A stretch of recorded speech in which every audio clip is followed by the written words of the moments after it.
নমস্কার বন্ধুরা, আমার আর একটা রান্নার ব্লগে আপনাদেরকে স্বাগত জানাই।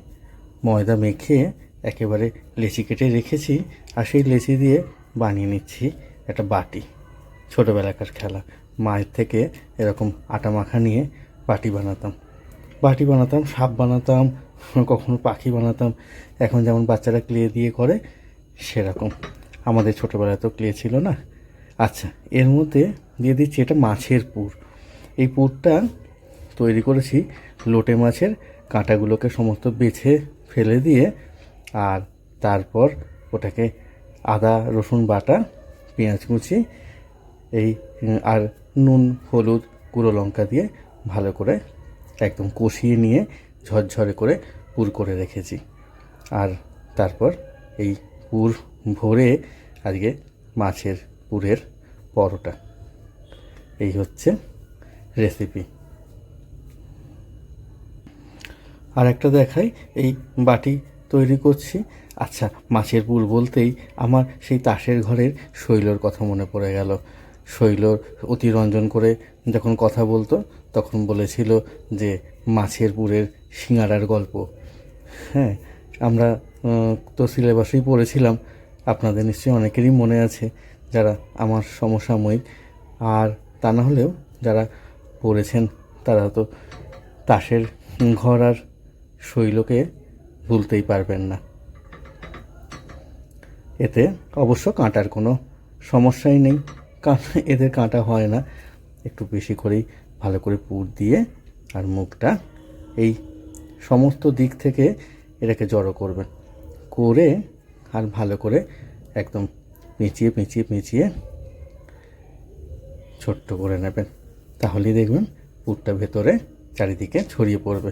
আর তারপর এমন একটু হাতে করে চেপটে নিয়ে আর বেলে নেব। এই যে এবারে প্রথমে একটু হাতে করে ভালো করে চেপে নিয়ে না, তারপর বেলবেন। পুর ভরা যে কোনো জিনিস একটু হাতে করে প্রথমে ছড়িয়ে দিলে ভেতরের পুরটা চারিদিকে ছড়িয়ে যায়। তারপর একটু আলতো হাতে এটা বেলতে হবে। দেখুন, একেবারে পরিষ্কার বেলে নিয়েছি, পুরটাও চারিদিকে ছড়িয়ে গেছে। এবারে একেবারে চাটুতে নিয়ে চলে যাব। চাটুতে দিয়ে দিয়েছি। এবারে হালকা করে সেঁকে, তারপর দু পিঠ সেঁকে নিয়ে তারপর একটু তেল দিয়ে এটাকে ভাজবো।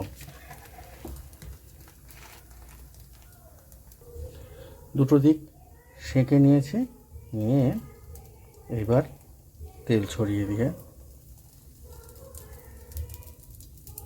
ভেজে নেব।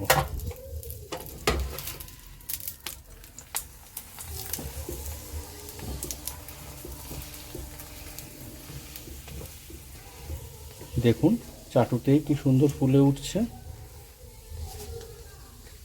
আর সমস্তটার মধ্যেই পুরটা একদম ছড়িয়ে গেছে।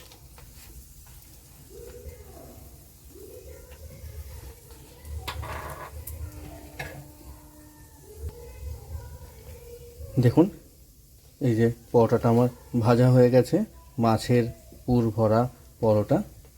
ব্লগটা আমি এখানেই শেষ করছি, বাকিগুলো তারপর ভেজে নিই।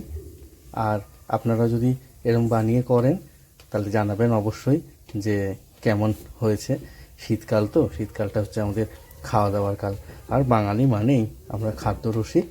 নানান জিনিসের মধ্যে থেকে ভালো ভালো খাবার বানিয়ে ফেলতে পারি, তাই না বলুন? ঠিক আছে, পরের ব্লগে আবার দেখা হবে। ততক্ষণের জন্য আপনারা সবাই ভালো থাকুন, সুস্থ থাকুন।